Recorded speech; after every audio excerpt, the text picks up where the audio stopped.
Hidup TV mempersembahkan Oase Rohani Katolik yang dibawakan oleh para imam Keuskupan Agung Jakarta. Selamat menyaksikan.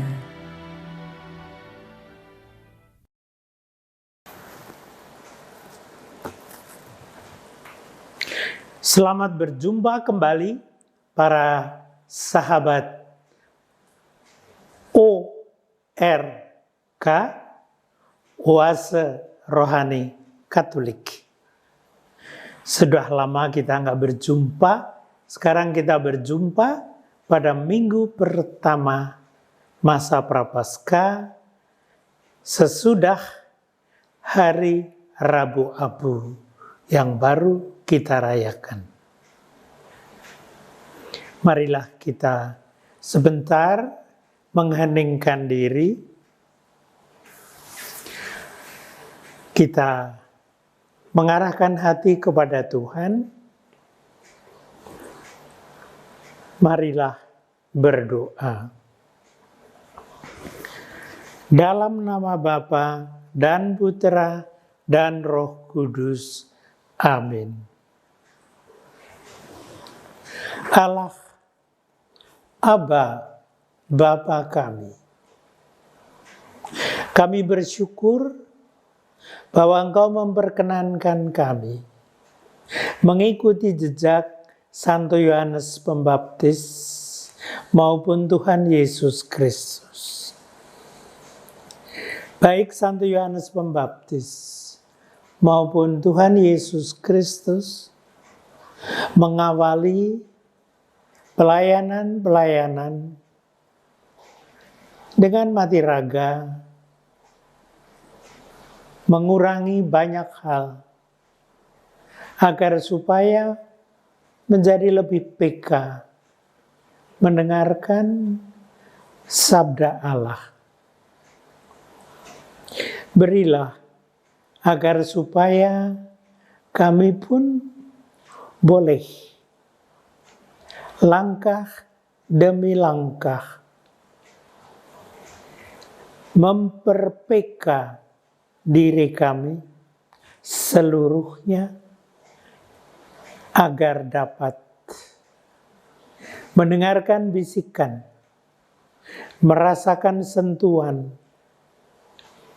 dan menangkap kehendak Bapa, supaya segala sesuatu yang kami lakukan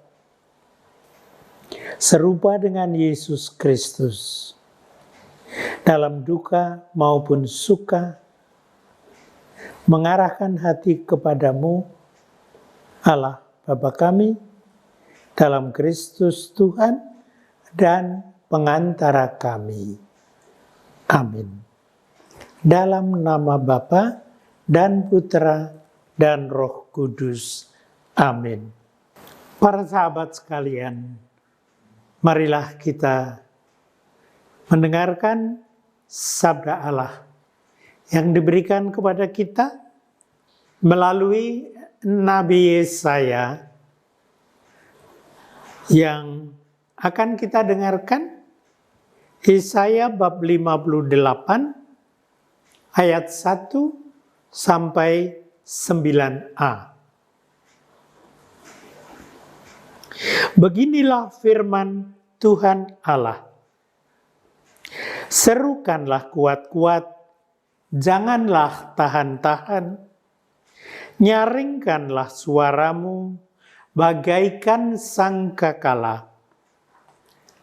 Beritahukanlah kepada umatku pelanggaran mereka, dan kepada kaum keturunan Yakub dosa mereka. Memang setiap hari mereka mencari aku dan suka untuk mengenal segala jalanku. Seperti bangsa yang berlaku yang benar dan tidak meninggalkan hukum Allahnya, mereka menanyai aku tentang hukum-hukum yang benar. Mereka suka mendekat menghadap Allah dan bertanya, "Kami berpuasa, mengapa engkau tidak memperhatikannya juga? Kami merendahkan diri, mengapa engkau tidak mengindahkan juga? Camkanlah, pada hari puasamu, engkau masih tetap mengurus urusanmu, dan kamu mendesak-desak semua buruhmu.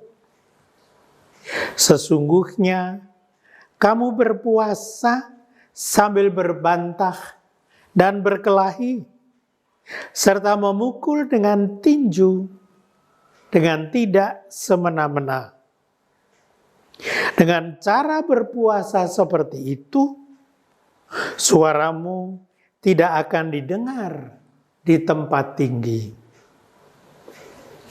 Inikah puasa yang ku kehendaki? Mengadakan hari, merendahkan diri.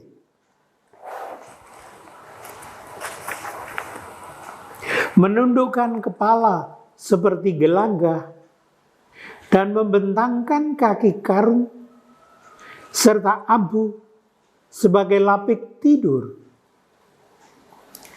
Itukah yang kau sebutkan berpuasa?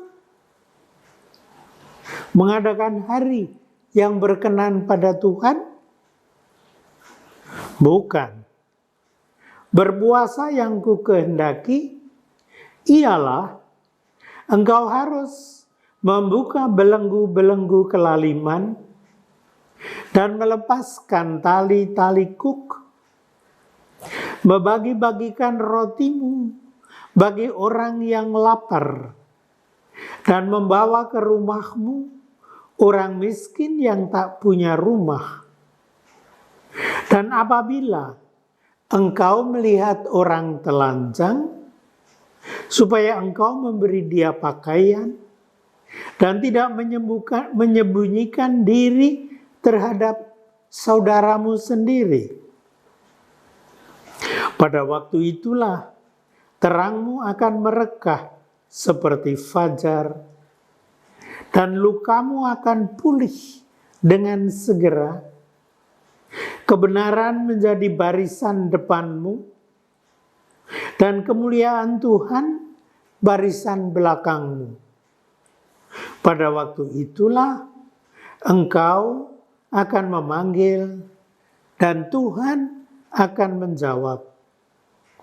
Engkau akan berteriak minta tolong dan ia berkata, "Ini aku."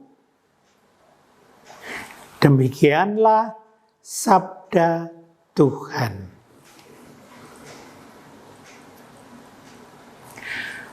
Para sahabat yang terkasih,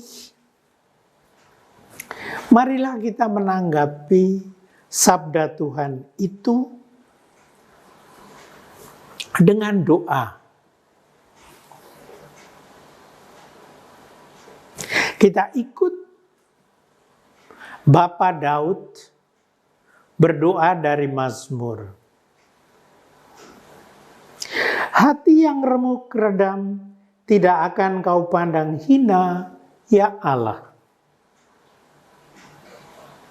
Kasihanilah aku, ya Allah, menurut kasih setiamu. Menurut besarnya rahmatmu, hapuskanlah pelanggaranku. Bersihkanlah aku seluruhnya dari kesalahanku. Dan tahirkanlah aku dari dosaku. Hati yang remuk redam tidak akan kau pandang hina, ya Allah. Sebab aku sadar akan pelanggaranku, dosaku selalu terbayang di hadapanku. Terhadap engkau sendirilah aku berdosa. Yang jahat dalam pandanganmu kulakukan. Hati yang remuk redam tidak akan kau pandang hina, ya Allah. Tuhan, Engkau tidak berkenan akan kurban sembelihan. Kalaupun kupersembahkan kurban bakaran, Engkau tidak menyukainya. Persembahanku kepadamu ialah jiwa yang hancur, hati yang remuk redam, tidak akan kau pandang hina, ya Allah.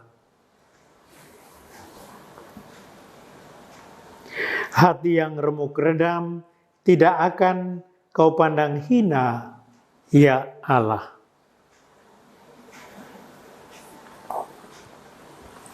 Para sahabat sekalian,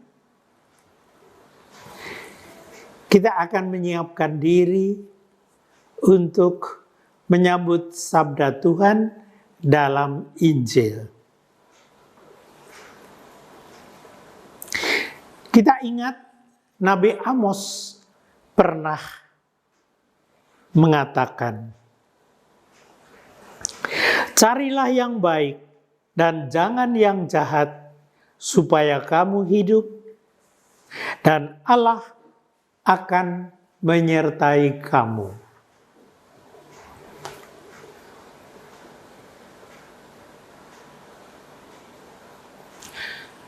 Selanjutnya, para sahabat yang terkasih, kita akan mendengarkan sabda Tuhan melalui Injil Matius bab 9 ayat 14 sampai ayat 15. Sekali peristiwa, datanglah murid-murid Yohanes kepada Yesus dan berkata, "Mengapakah kami dan orang Farisi berpuasa, tetapi murid-muridmu tidak?" Jawab Yesus kepada mereka, "Dapatkah sahabat-sahabat mempelai laki-laki berduka cita selama mempelai itu bersama mereka? Tetapi waktunya akan datang, mempelai itu diambil dari mereka, dan pada waktu itulah mereka akan berpuasa." Demikianlah sabda Tuhan. Para sahabat yang terkasih, tradisi kita adalah bahwa sejak hari Rabu Abu, kita memasuki masa pra-Paskah. Nah, banyak orang berbicara mengenai puasa selama masa pra-Paskah. Saya ingin mengajak Anda mencoba untuk menaruh perhatian lebih dahulu pada kata pra-Paskah. Artinya bahwa minggu-minggu yang akan datang adalah minggu-minggu yang mau kita pakai untuk menyongsong Paskah, yaitu Tuhan yang akan menghampiri dan melewati hidup kita, dan kita mensyukuri hal itu. Namun, untuk dapat mempersiapkan diri dalam menyaksikan, mendengarkan, dan menghayati kehadiran Tuhan, perlulah bahwa kita benar mencoba untuk menyiapkan diri. Kalau kita semua mau menyambut seorang yang besar datang ke tempat kita, banyak hal yang kita siapkan. Entah hal-hal lahiriah, entah hal-hal yang lebih bersifat batiniah. Yang sangat penting dalam hal itu tidak bisa begitu saja kita katakan. Ya yang batiniah, ya yang lahiriah. Namun yang lahiriah pasti lebih penting. Enggak. Yang lahiriah kelihatannya lebih penting. Apa itu? Tarup, memasang hiasan, dan mengatur kursi, menyiapkan berbagai macam santapan, dan mungkin juga menyiapkan paduan suara. Itu penting. Tapi yang masih lebih penting dari semuanya itu adalah hati kita tertuju kepada beliau yang akan datang. Beliau itu bisa bapak dan ibu kita. Beliau itu bisa orang besar di negara kita. Tetapi pendek kata, beliau yang sangat kita hormati. Maka hati, kontak hati itu sangat penting. Kontak hati bisa dengan surat, kontak hati bisa dengan WhatsApp, kontak hati bisa dengan berbagai macam hal. Tapi itu pun tetap merupakan kontak yang lahiriah. Yang akhirnya batiniah adalah komunikasi, kontak si hati dengan hati. Itulah yang dikatakan dalam bacaan pertama, yaitu yang dikatakan oleh Yesaya. Kita diajak untuk menyiapkan diri. Memang kita disuruh menyaringkan suara. Kita bisa seperti anjing menggonggong misalnya. Tapi kita tahu bahkan anjing menggonggong pun ada beda-beda.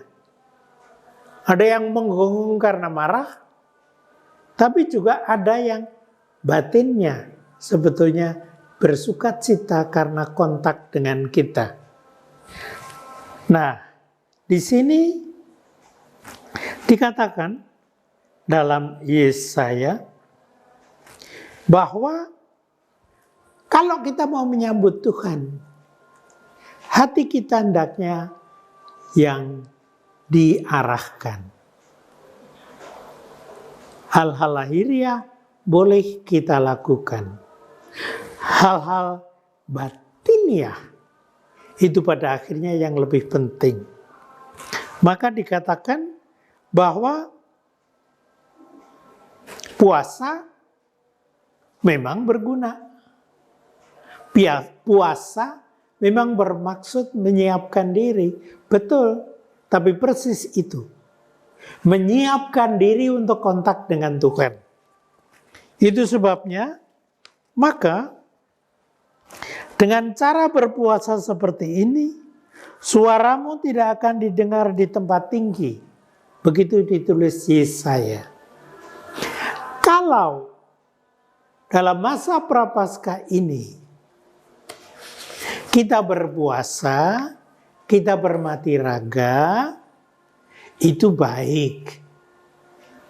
Tapi Yang masih lebih baik lagi adalah membangun kontak dengan Allah. Sebab berpuasa yang ku kehendaki adalah hal-hal lain, yaitu membuka belenggu-belenggu kelaliman dan melepaskan tali-tali kuk, membagikan rotimu bagi orang yang lapar, dan membawa ke rumahmu orang miskin yang tak punya rumah. Anda masih ingat apa yang dikatakan Matius bab 25 nantinya, yaitu bahwa kita dekat dengan Tuhan kalau kita dekat dengan sesama kita. Orang yang tidak punya makanan, kita bagi makanan. Orang yang tidak mempunyai hak-haknya, kita pulihkan hak-haknya. Hanya kalau begitu, maka yang kita lakukan dalam masa Prapaskah mempunyai makna religius. Apa artinya religius? Mengikat kita kepada Tuhan. Religare. Mengikat kita kembali karena waktu berdosa kita melepaskan diri dari Tuhan. Religius berarti mengikatkan kembali kepada Tuhan. Artinya bagaimana? Lalu kita mempunyai relasi yang akrab dengan Tuhan. Para sahabat sekalian, itulah maknanya persahabatan dengan Yesus yang mengajak kita ketemu dengan Bapaknya. Maka dia mengatakan Bapakku dan Bapamu. Supaya dengan cara bermati raga, yaitu mengikatkan diri kepada Allah, pada waktu itulah engkau akan memanggil dan Tuhan akan menjawab. Engkau akan berteriak minta tolong dan ia berkata, ini aku. Itulah akhir dari bacaan yang tadi kita dengar dari Perjanjian Lama disampaikan oleh Nabi Yesaya bab 58 ayat 9a. Jadi, sekali lagi, baiklah pada masa Prapaskah kita memang bermati raga secara sangat kelihatan dan terasa dalam batin kita, dalam pribadi kita, bisa mengurangi makan, minum, mengurangi kegembiraan dan sukacita kita demi Tuhan. Namun sekali lagi, yang penting adalah batin kita membuka diri supaya kalau Tuhan nanti hadir dan datang, dia membisiki kita, dia berseru kepada kita, kita dapat mendengarnya.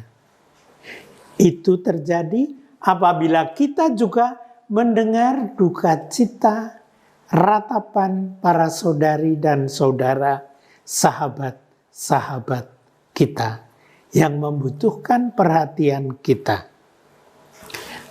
Puasa mati raga itu penting, namun lengkapilah itu dengan cinta kasih kepada sesama, supaya dengan demikian Tuhan melihat betapa kita mencintai orang-orang yang disayangi oleh Tuhan. Kalau demikian, kita mempersiapkan diri untuk menyambut Paskah, Prapaskah.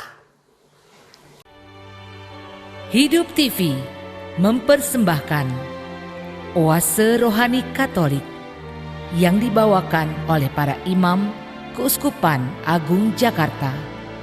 Selamat menyaksikan.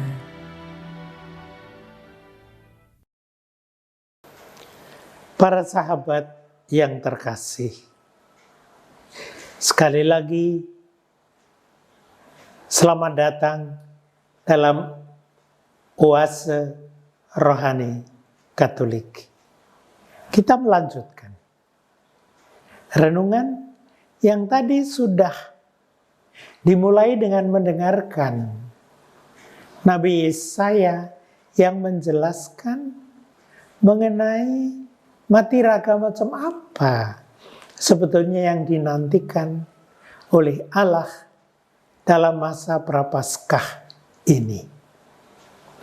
Tadi sudah kita sebut bahwa yang paling penting bahwa di dalam mati raga yang material sebenarnya tersimpan suatu kerendahan hati untuk membuka diri kalau Tuhan menyapa dan menjamah kita. Kontak dengan Tuhan, pada akhirnya itulah yang penting. Seberapa banyak pun mati raga kita, hendaknya kita tangkap dengan lebih baik. Bahwa yang terpenting agar supaya raga kita mati menurut materi, tetapi hidup menurut roh. Ruah Allah. Itu dalam perjanjian lama artinya daya kekuatan Allah. Sehingga bisa jadi mati raga memperlemah kemanusiaan kita, akan tetapi daya kekuatan roh, ruah menjadi kuat. Kerendahan hati menjadi penting dalam mati raga. Supaya kita peka mendengarkan Allah. Itulah yang mau dikatakan dalam Matius. Mengapa saya berani mengatakan demikian? Karena dengan sangat jelas Matius menunjukkan bahwa hukum mati raga, peraturan untuk puasa adalah suatu cara untuk menunjukkan bahwa hati kita terarah kepada Allah. Saudari-saudara sekalian, bagaimana sih kelihatan kalau hati kita terarah kepada Allah? Kalau hati kita terarah kepada seorang manusia, maka kita ingin dekat dengan dia. Kita ingin bercakap-cakap dengan dia. Kita ingin bekerja sama dengan dia. Bahkan kita mau bekerja bagi dia. Kalau demikian, dalam masa Prapaskah ini, apa sebetulnya sasaran akhir kita? Sasaran akhir kita adalah Paskah. Maka disebut Prapaskah.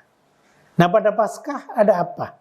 Pada Paskah kita bersatu dengan Tuhan Yesus yang dibangkitkan. Tapi jangan lupa, dibangkitkan dari mati. Mati yang seperti apa? Mati yang disiksa.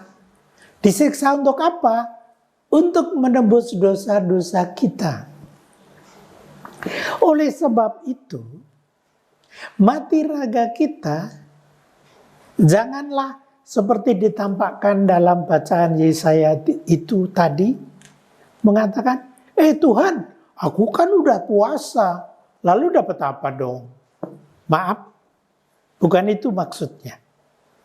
Karena maksudnya kalau demikian, lalu aku udah berpuasa, aku udah berjasa, Tuhan ayo dong kasih. Bukan begitu. Tapi di balik berbagai macam hal yang kita lakukan dalam masa Prapaskah, apapun juga, latar belakangnya adalah karena Tuhan mencintai kita. Lambang yang dipakai oleh Matius adalah mempelai dan pengantin. Saling mencintai, lahir dan batin. Para sahabat sekalian, di sana terletak warna dasar segala sesuatu yang kita lakukan dalam masa Prapaskah sekitar 40 hari yang akan datang. Menyongsong Paskah, maka disebut Prapaskah. Bukan agar supaya kita boleh bilang kepada Tuhan, Tuhan aku udah begini dan begitu, kasih dong. Bukan. Tapi kita melakukan ini dan itu karena Tuhan sudah lebih dulu berbuat banyak bagi kita. Kalau sulit memandang Allah Bapa, lihatlah Tuhan Yesus Kristus yang di sini digambarkan sebagai mempelai. Artinya, Tuhan hadir, menjelma jadi manusia karena mencintai kita. Apa artinya? Dia memberikan dirinya kepada kita. Apa artinya? Lahir, mengajar, dan menderita, bahkan wafat bagi kita. Artinya, menyerahkan diri bagi pemulihan hubungan Allah Bapa dengan kita. Dengan kata lain, oase rohani Katolik menjadi tempat bagi kita untuk mengingat dengan baik. Di tengah sekian banyak kesibukan, kita berhenti sebentar dalam oase ini. Menyadari bahwa keheningan di oase, kesejukan di oase, keindahan oase adalah karunia Tuhan. Kita perluas lagi. Segala sesuatu dalam diri kita, semua bakat kita adalah karunia Allah. Lebih dari itu, bahwa Allah mau mencintai kita sebagaimana mempelai mencintai pengantinnya, itu merupakan tanda kasih Allah. Itulah yang menyebabkan kita melakukan mati raga atau puasa pada masa Prapaskah. Yaitu, kita mau mati raga ini dan itu. Kita mau memantangkan ini dan itu. Tujuannya apa?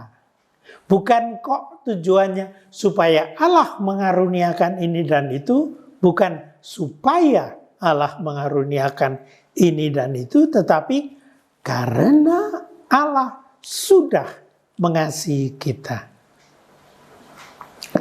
Jadi, kita bermati raga selama Prapaskah. Kita berpuasa selama Prapaskah. Bukan supaya Allah mengaruniakan ini dan itu, tetapi karena Allah sudah memberikan sebegitu banyak hal kepada kita, khususnya memberikan anaknya sendiri menjadi sahabat kita.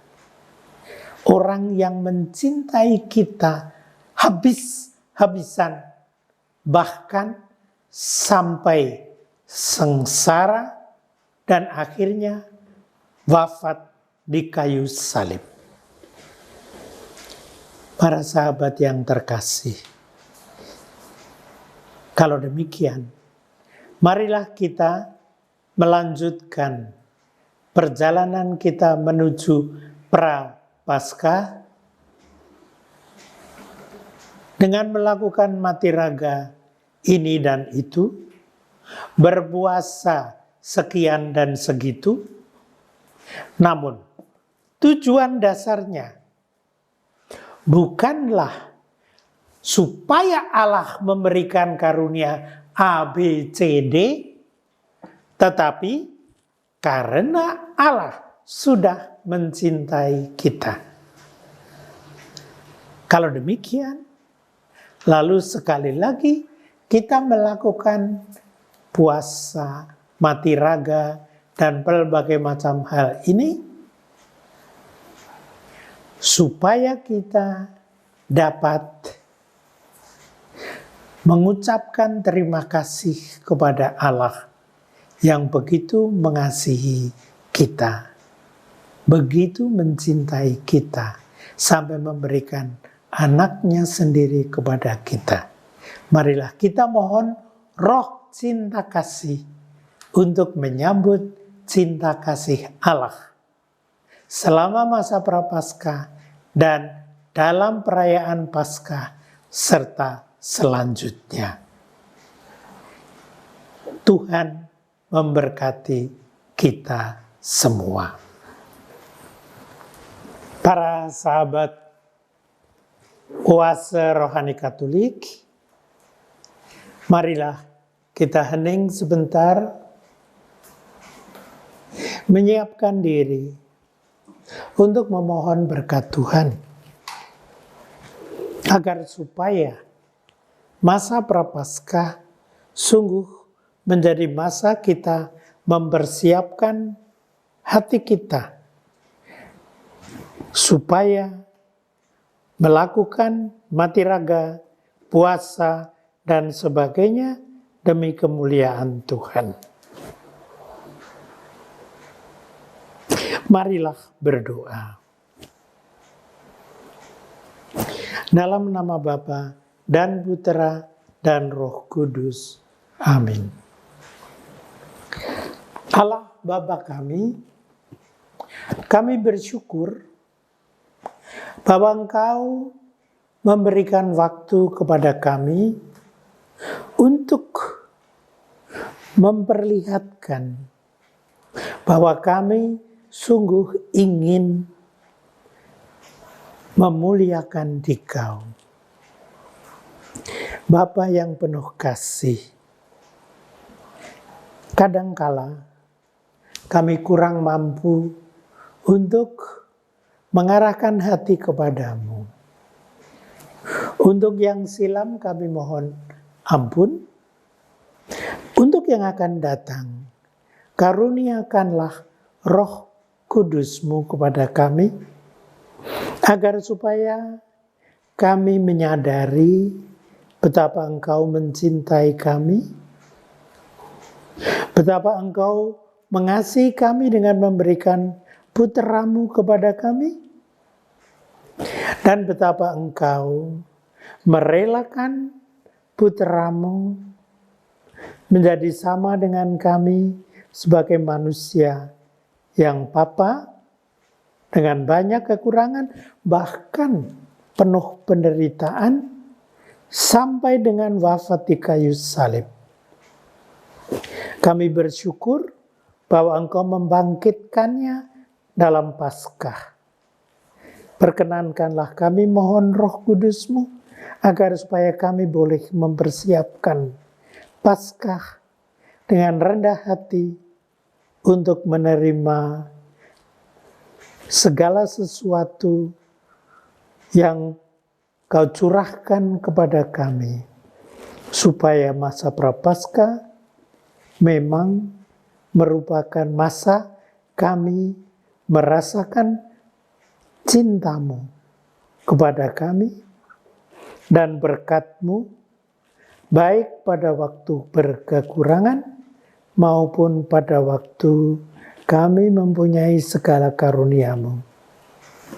Bantulah agar kami melihat kekurangan dan kelemahan para saudari-saudara kami dan boleh membantu mereka, supaya dengan demikian kami pun bersama-sama merasakan berkat-Mu.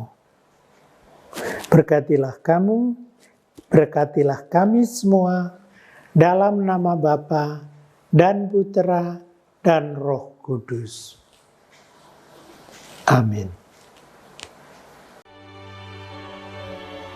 Demikianlah oase rohani Katolik yang dibawakan oleh para imam Keuskupan Agung Jakarta. Tuhan memberkati.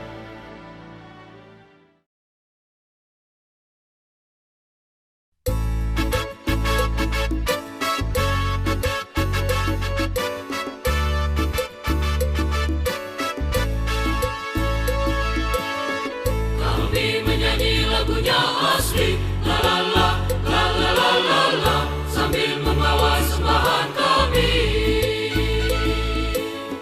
Kami menyanyi lagunya asli, la la la, la la la la la, sambil membawa sembahan kami.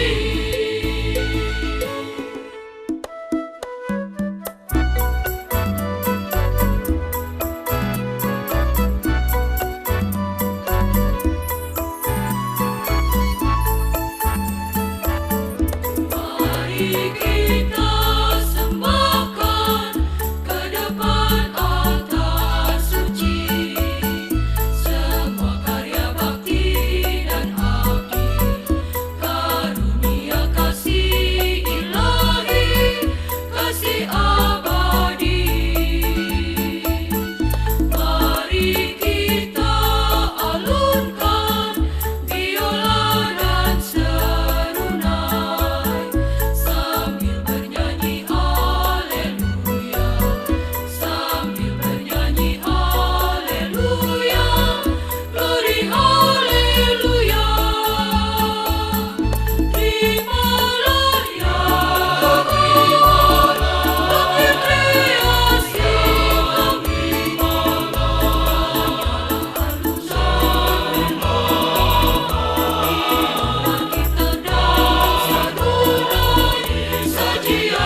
Ku tak tahu apa yang harus ku perbuat atasi segalanya. Ku tak sanggup untuk jalan sendiri, untuk arungi kehidupan ini. Ku ingin selalu berada di dekatmu, sebab ku tahu kau yang sanggup atasi segalanya. Bentuklah aku sesuai rencanamu yang terbaik di hidupku.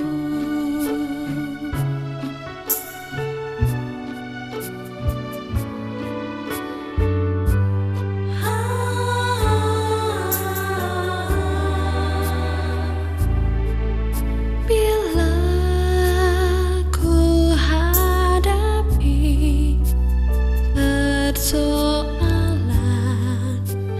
di hidupku, ku tak tahu apa yang harus ku perbuat atasi segalanya.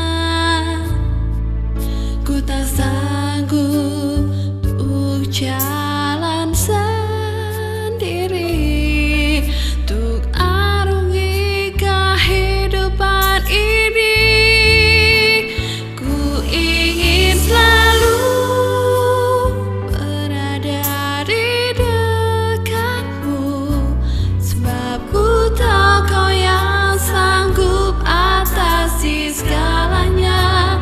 Bentuklah aku sesuai rencanamu yang terbaik di hidupku.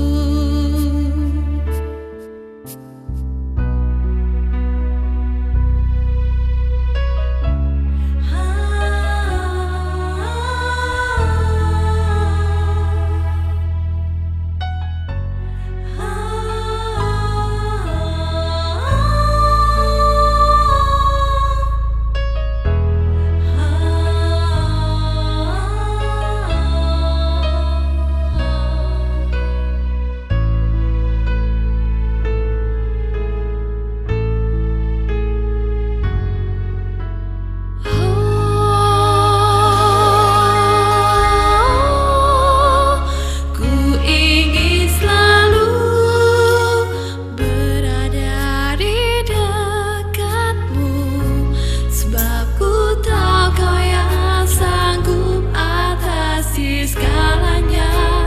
Bentuklah aku sesuai rencanamu yang terbaik di hidupku. Ku ingin selalu berada di dekatmu, sebab ku tahu kau yang sanggup atasi segalanya. Bentuklah aku sesuai rencanamu yang terbaik di hidupku, yang terbaik di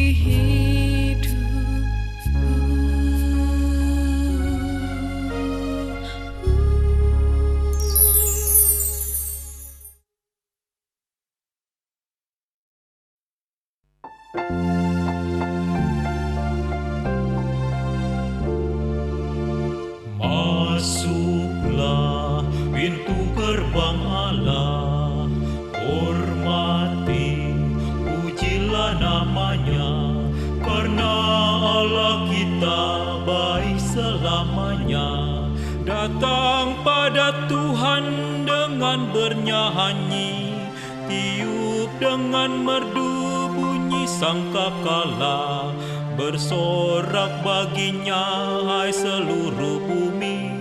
Berbaktilah dengan sukaria. Masuklah pintu gerbang Allah, hormati, pujilah namanya, karena Allah kita baik selamanya. Bangunlah betangnya di hutan rimba, tanam pohon-pohon daunnya mereka. Hadap pada Tuhan bernyanyi gembira, sadarilah Tuhan itu Allah. Masuklah pintu gerbang Allah, hormati, pujilah namanya, karena Allah kita baik selamanya. Cemara menjulang tinggi pohonnya, dahan telah patah gugurlah daunnya. Cinta kasih Tuhan kekal selamanya, setianya tetap selamanya. Masuklah pintu gerbang Allah, hormati, pujilah namanya, karena Allah kita baik selamanya.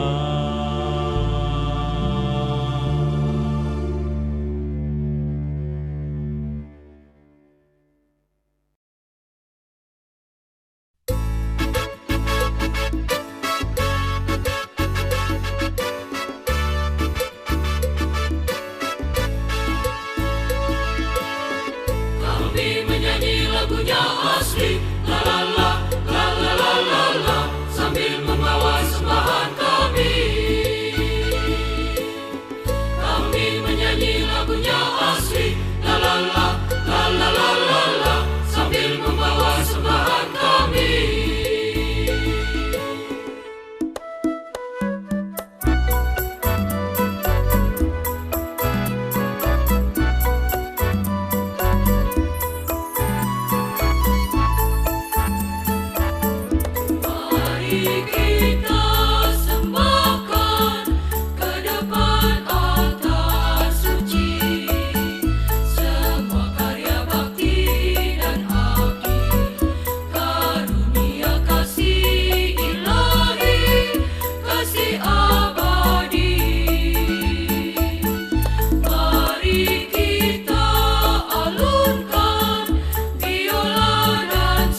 di